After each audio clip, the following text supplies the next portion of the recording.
Tired of dealing with annoying flies, fruit flies, and gnats in your home? The Zevo Flying Insect Trap is your ultimate solution. Don't wait. Check out the link in the video description now to get your Zevo Flying Insect Trap on Amazon and enjoy a bug-free home today. The iconic motorcycle maker Harley-Davidson is the latest all-American brand to get slammed by conservatives over its inclusion policies, including supporting Pride events for children. The $6 billion a year firm known for its macho and rebellious image faces a backlash after campaigners exposed its diversity, equity, and inclusion (DEI) efforts and urged riders to steer clear. Robbie Starbuck, an online influencer, posted about Harley-Davidson's support for hardline policies about trans care for kids, critical race theory, and sidelining white people in business.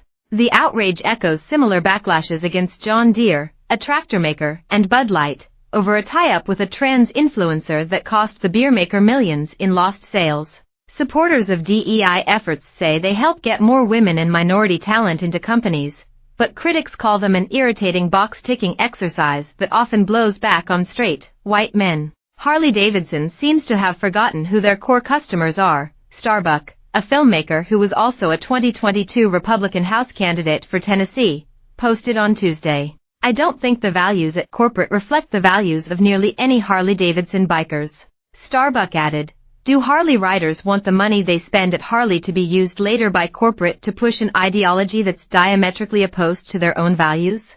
The 121-year-old company, which is headquartered in Milwaukee, Wisconsin, did not answer DailyMail.com's request for comment. According to Starbuck, Harley-Davidson has a total commitment to DEI policies in offices and the factories that make its trademark heavyweight bikes, which are designed for cruising on the highways. This includes funding a recent Pride event in Pennsylvania, with face painting and balloon twisting events for youngsters, as well as a rage room where adults could let off steam, he says. The bike maker has partnered with political groups that push hard left ideas, including the Wisconsin LGBT Chamber of Commerce, United Way, and the Human Rights Campaign, he says. Harley-Davidson money has therefore promoted sex change procedures on children and anti-racism efforts against whiteness and Christian privilege, he alleges. DEI efforts have changed life inside the company of some 6,400 people, says Starbuck. Some 1,800 employees were trained on how to become an LGBTQ ally, while some sessions singled out white men for specific diversity training, he says. The company introduced employee resource groups, ERGs, which separate staff along racial, gender, and sexual identity lines. It is also gradually cutting its number of white employees, suppliers, and dealers, he adds. Starbuck in part blames Harley-Davidson's $12 million a year CEO Johann Zeitz, who has vowed to transform the manufacturer with a range of electric motorcycles and help tackle climate change. Harley-Davidson's conservative customers should let the company know their concerns and consider ditching the brand, he says. When we use our voices and wallets to vote our values, we can change the world and restore great American companies to a culture of sanity, he adds.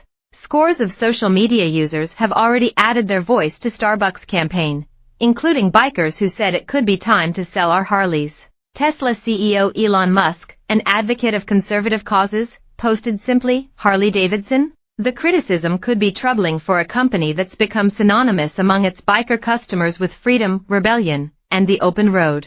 Still, the company's support for DEI and LGBTQ causes will be uncontroversial to many of its customers, and will doubtless be supported by progressives.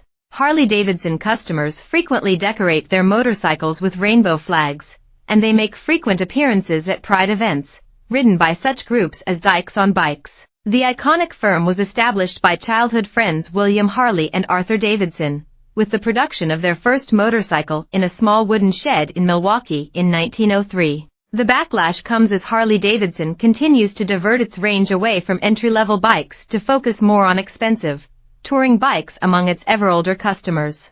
The company did not answer our requests for comment, but on various websites it has said it is working to improve sustainability and become a leader in global diversity and